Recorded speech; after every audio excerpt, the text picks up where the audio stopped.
Film की शुरुआत होती है एक लड़की एरिस से, जो एक मॉल में शॉपिंग कर रही होती है। तभी उसकी नजर एक लड़के जॉश से मिलती है। जॉश भी उसे देख रहा था और दोनों की पहली नजर में ही लव हो जाता है। फिर वे दोनों साथ रहने लगते हैं। कई दिन बीत जाते हैं जब तक वे साथ रहते हैं। एक दिन जॉश उसे अपने साथ एक ट्रिप पर ले जाता है। वहाँ जॉश के दोस्त का घर होता है, जहाँ सभी दोस्त इकट्ठा हुए थे। जल्द ही वे उस जगह पहुंचते हैं। वहाँ वे जॉश के एक दोस्त से मिलते हैं जो किसी वजह से एरिस को पसंद नहीं करता। जब वे अंदर जाते हैं तो हमें उस घर का मालिक दिखता है, जो उनका दोस्त है और बहुत अमीर है, क्योंकि वह एक माफिया भी है। उसने सबको अपने घर आने का इनविटेशन दिया था। वहाँ हमें पैट्रिक नाम का एक लड़का और उसका दोस्त भी दिखते हैं, जो एक दूसरे से बहुत प्यार करते हैं। अब सवाल उठता है कि लड़के होने के बावजूद वे कैसे प्यार में पड़ गए। इसका जवाब हमें बाद में मिलेगा। वैसे इस तरह उन्होंने रात बिताई। ये लोग बहुत सपने देखते हैं, डांस करते हैं और खूब मजे करते हैं। अगली सुबह एरिस और जॉश उस नदी के बारे में बात कर रहे थे जो घर के पास थी। एरिस कहती है कि उसे वहाँ जाना चाहिए, मजा आएगा। जॉश कहता है कि तुम जाओ, मैं नहा कर आऊंगा। फिर एरिस जाती है और नदी के किनारे अकेली खड़ी हो जाती है। जब वह अपनी जेब में हाथ डालती है तो एक नाइफ निकलता है। ये देखकर वह बहुत सरप्राइज्ड होती है। सोचती है ये मेरी जेब में कैसे आया। तभी घर का मालिक भी वहाँ आ जाता है, इसीलिए एरिस तुरंत नाइफ वापस रख देती है। जैसे ही वह जाने लगती है, वह उसे बैठने और बात करने के लिए कहता है। एरिस नहीं चाहती, लेकिन उसकी रिक्वेस्ट पर रुक जाती है। फिर वह कुछ बहुत अजीब कहता है कि उसे अपने स्टमक पर लोशन लगानी चाहिए। एरिस यह सुनकर बुरा महसूस करती है, लेकिन लोशन लगाने लगती है। अब घर के मालिक के एक्शंस यही नहीं रुकते। वह एरिस का हाथ पकड़ता है, उसे अजीब तरीके से छूता है और अपने करीब लाता है। एरिस को बहुत बुरा लगता है। वह बार बार कहती है, क्या कर रहे हो, मुझे छोड़ो, ये गलत है। लेकिन वह कहता है, कोई इश्यू नहीं है मेरी जान, तुम भी वैसा ही करो जैसा मैं कह रहा हूँ। यह सुनकर एरिस गुस्सा हो जाती है और बोतल उसके चेहरे पर मार देती है। घर के मालिक ने गुस्से में एरिस को जोर से थप्पड़ मारा, जिससे वह गिर पड़ी और दोनों के बीच लड़ाई शुरू हो गई। उसने एरिस का गला कसकर पकड़ लिया। एरिस मरने वाली थी। अपने बचाव में एरिस ने उसे गर्दन में चाकू से मार दिया, जिससे वह उसी जगह मर गया। कुछ समय बाद एरिस अपने दोस्तों के पास खून से लथपथ हाथ में चाकू लेकर आई। उसने कहा, मैंने उसे मार दिया, मैं ऐसा करना नहीं चाहती थी, लेकिन उसने मुझ पर जबरदस्ती करने की कोशिश की। वह मेरी जान लेने वाला था। जॉश वहाँ आता है और कहता है कि शट डाउन रोक दो, और जैसे ही वह कहता है, शट डाउन हो जाता है। जैसे ही शट डाउन होता है, वे लोग उसे एक कुर्सी से बांध देते हैं, जिससे हमें पता चलता है कि एरिस इंसान नहीं बल्कि एक रोबोट है, एक ह्यूमनॉइड रोबोट, यानी ऐसा रोबोट जो इंसान जैसा दिखता है। अब पैट्रिक का दोस्त जॉश से कहता है कि यह तो एक मशीन है, आखिर ये कैसे किसी को मार सकती है, और ये खतरनाक भी नहीं है। जॉश कहता है कि तुम अभी यहाँ से चले जाओ, मैं उससे बात करता हूँ और सब समझाता हूँ। फिर जॉश इसे फिर से चालू करता है। एरिस अभी भी बहुत नर्वस थी। वह बार बार कह रही थी, कृपया मुझे माफ कर दो, मैंने ऐसा जानबूझकर नहीं किया। जॉश कहता है कि तुम्हें उसे मारना नहीं चाहिए था, वह तुम्हारे लिए कुछ नहीं कहता। जानते हो क्यों? क्योंकि तुम इंसान नहीं बल्कि रोबोट हो। ये सुनकर एरिस बहुत शॉक हो जाती है, क्योंकि आज तक उसे इस बात का पता नहीं था। वह कहती है, ऐसा कैसे हो सकता है? अगर मैं रोबोट हूँ तो मैं सब महसूस कैसे कर सकती हूँ? मैं सब समझती हूँ, मेरे पास फीलिंग्स, इमोशंस हैं, मैं तुमसे प्यार करती हूँ। हमने साथ में बहुत समय बिताया है और कई जियो ट्रिप्स भी की हैं। इस पर जॉश कहता है कि तुम सिर्फ एक मशीन हो और जो कुछ तुम करती हो वह सब तुम्हारे प्रोग्राम्स और मेमोरीज हैं जो तुम्हारे सिस्टम में डाले गए हैं। अब यहाँ से सीन उस वक्त बदलता है जब रोबोटिक कंपनी के लोग पहली बार एरिस को जॉश के घर लेकर आए थे। कंपनी के लोगों ने जॉश को बताया कि यह कोई ऑर्डिनरी रोबोट नहीं है, बल्कि एक ह्यूमन जैसे है। इसके अंदर इंसानों जैसी इमोशंस होती हैं। तुम्हें बस एक बार इसके साथ लव और फ्रेंडशिप लिंक बनाना है, रिलेशनशिप बनाना है, फिर ये हमेशा तुम्हारे साथ रहेगा और तुमसे प्यार करेगा। जब एरिस का सिस्टम 100% एक्टिवेट हो जाता है तो जॉश उसके सामने बैठता है। एरिस जब उसे देखती है तो उसका फेस स्कैन करती है और उसके साथ एक लव लिंक बना लेती है। इसका मतलब है कि जो सीन हमने मूवी की शुरुआत में देखा था, यानी मॉल का सीन, वह असल में हुआ ही नहीं था। वह सिर्फ एरिस की मेमोरीज में इंसर्ट किया गया था और इसी तरह उनका लव रिलेशनशिप बन गया। एरिस उससे प्यार करती है और उसे लगता है कि वे बहुत समय साथ बिताए हैं, लेकिन ऐसा नहीं है, क्योंकि वे मिले बस एक हफ्ता हुआ था। लेकिन मेमोरीज की वजह से एरिस को लगता है कि वह जॉश के साथ कई सालों से रह रही है। जॉश उसे बताता है कि जो तुम्हारी आंखों से निकलता है वह टीयर्स नहीं बल्कि वाटर है, क्योंकि तुम्हारे अंदर एक टैंकर है। जब तुम सैड या इमोशनल होती हो तो वाटर अपने आप निकलने लगता है। ये सब सुनकर भी एरिस कहती है, जो कुछ भी हो मैं तुम्हें अभी भी प्यार करती हूँ। वह भी रो रही थी। तभी जॉश का दोस्त वहाँ आता है और पूछता है, तुमने अभी तक इसे बंद क्यों नहीं किया? ये सुनकर एरिस को पता चलता है कि ये लोग इसे बंद करने वाले हैं। जॉश अपने दोस्त को एक कमरे में ले जाकर बात करता है। उनकी बातचीत से हमें पता चलता है कि इन लोगों ने पूरा प्लान बनाया था। असल में वे जानबूझकर उस घर के मालिक को मारना चाहते थे और सारी मनी खुद लेना चाहते थे। जॉश कहता है, तुम्हारा रास्ता बिल्कुल साफ है, मैं कंपनी के आने से पहले एरिस को रीस्टार्ट कर दूंगा, मतलब मैं उसे फिर से चालू करूंगा। वह सब कुछ भूल जाएगी और हम उसे दोष देंगे। दूसरी तरफ एरिस वहीं चाकू नीचे पड़ा पाती है। उसे उठाने के लिए वह कुर्सी हिलाती है और उस तरफ जाती है। फिर वह गिर जाती है और चाकू उठाने की कोशिश करती है। इसी बीच जॉश भी वहां पहुंचता है और जब वह एरिस के करीब जाने लगता है तो एरिस चाकू से उसके गले पर वार कर देती है, जिससे वह घायल हो जाता है और गिर पड़ता है। फिर वह खुद को आजाद करती है। जॉश का फोन लेकर घर से बाहर निकलती है और जंगल की तरफ भागने लगती है। जॉश के दोस्त बस उसे देखते रह जाते हैं, वे कुछ कर नहीं पाते। पैट्रिक का दोस्त भी जान जाता है कि जॉश ने चाकू एरिस की जेब में रखा था। जॉश उससे कहता है कि यह सब हमारा प्लान था और अगर हम कंपनी आने से पहले उसे पकड़ नहीं पाए तो हम सब फंस जाएंगे। वह उसके सामने एक पेन ड्राइव रखता है और कहता है कि इसकी मदद से मैं आइस में बदलाव कर सकता हूँ और उसे पूरी तरह बदल सकता हूँ, लेकिन इसके लिए हमें उसे पकड़ना होगा। अब जॉश पैट्रिक के दोस्त को पैसे दिखाता है जिसके लिए उन्होंने घर के मालिक को मारा था। जॉश कहता है कि यह पैसा 3 हिस्सों में बांटा जाएगा, एक मेरे लिए, एक मेरे दोस्त के लिए और एक तुम्हारे लिए। हम इस पैसे को आपस में बांटेंगे। इस पर पैट्रिक का दोस्त कहता है कि 3 नहीं बल्कि 4 होंगे। तुम पैट्रिक को कैसे भूल सकते हो, वह मेरे साथ है और उसे भी हिस्सा मिलेगा। जॉश कहता है नहीं, मैं ऐसा नहीं करूंगा, यह सिर्फ 3 होगा। यह सुनकर उसका दोस्त जाकर पैट्रिक को बंद कर देता है। पैट्रिक बंद हो जाता है और हमें पता चलता है कि पैट्रिक भी एक रोबोट है। जॉश का दोस्त कहता है कि कुल $1 मिलियन यहाँ है, जिसमें से हम तुम्हें $1 मिलियन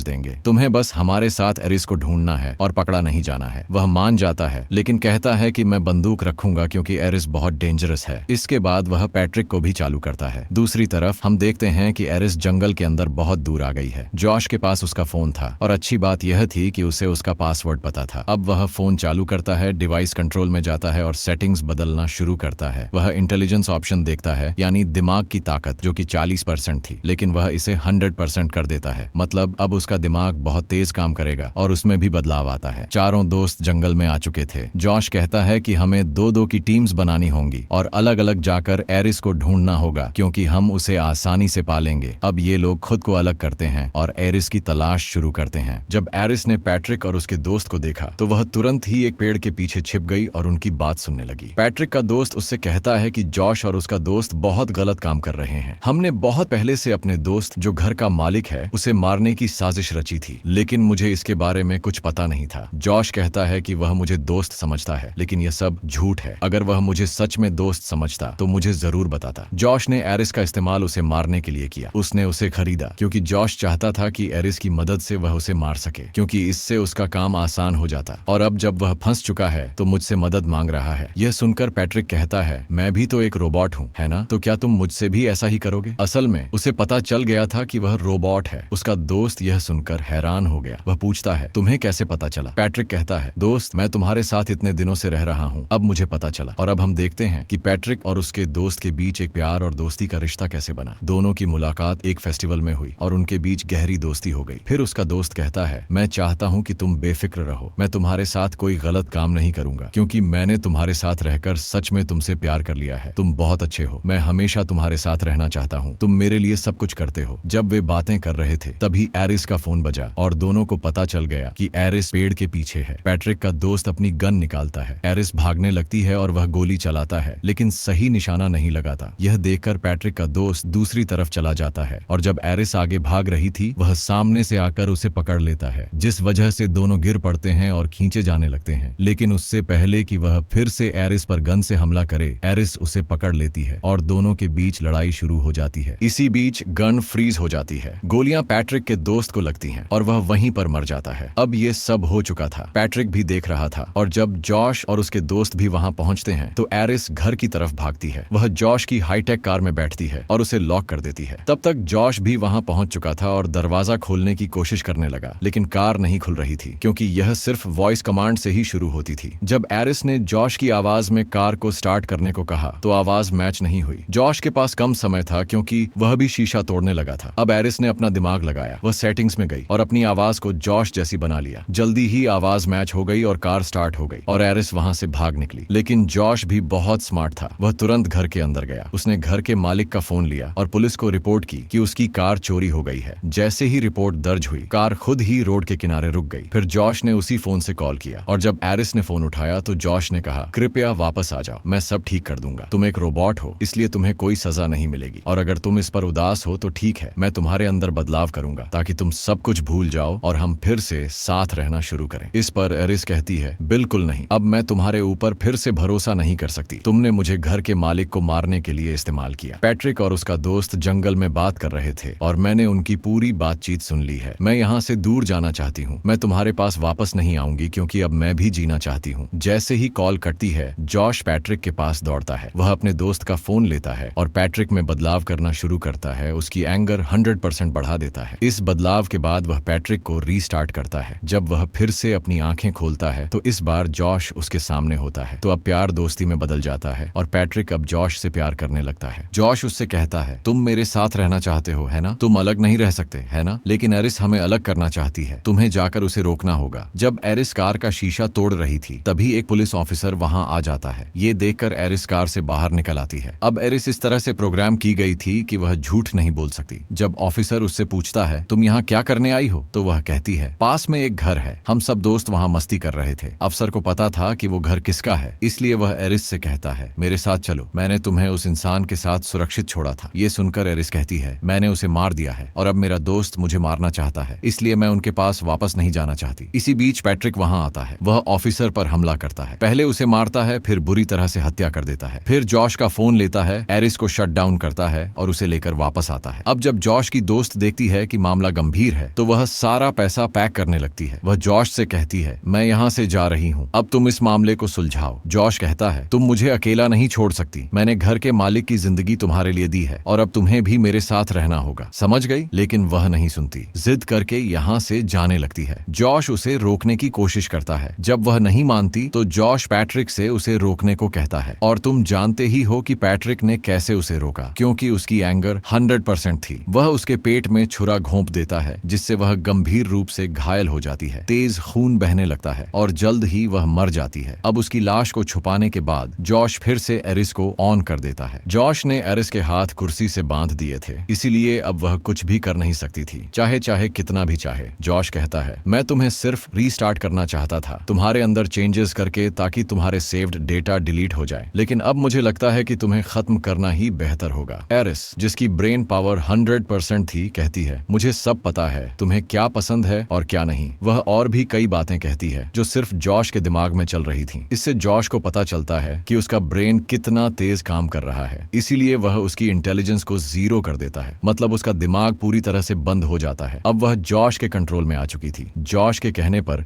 एरिस वह सब कर रही थी जो वह चाहता था। जॉश एक हाथ को आगे बढ़ाकर जमीन पर एक कैंडल रखता है, यह इसलिए ताकि एरिस को दर्द हो और वह जलने लगे। फिर जॉश कंपनी को कॉल करता है ताकि वे आकर एरिस को ले जाएं। एरिस का पूरा हाथ जल चुका था, अब उसके मशीनरी वाला हाथ साफ दिख रहा था। जॉश पैट्रिक से कहता है कि आग बुझाओ। उसकी हिदायत पर एरिस अपने हाथ में गन लेती है और अपने सिर पर रखती है। जॉश के कहने पर वह खुद को गोली मारती है, जिससे वह पूरी तरह से डिस्ट्रॉय हो जाती है। कुछ देर बाद जब रोबोटिक कंपनी के लोग एरिस को लेने आते हैं, जॉश उनसे झूठी कहानी बताता है। साक्षी के तौर पर उसने पैट्रिक को पुलिस वाले का भेज दिया था जो जॉश के साथ सहमत था, इसलिए कंपनी वाले जॉश की बात मान लेते हैं। लेकिन एक वर्कर कहता है कि जो भी सच होगा हम पता लगाएंगे, क्योंकि फ्रॉड से बचने के लिए हर रोबोट के अंदर एक डिवाइस लगाया गया है जिसमें सब कुछ रिकॉर्ड होता है।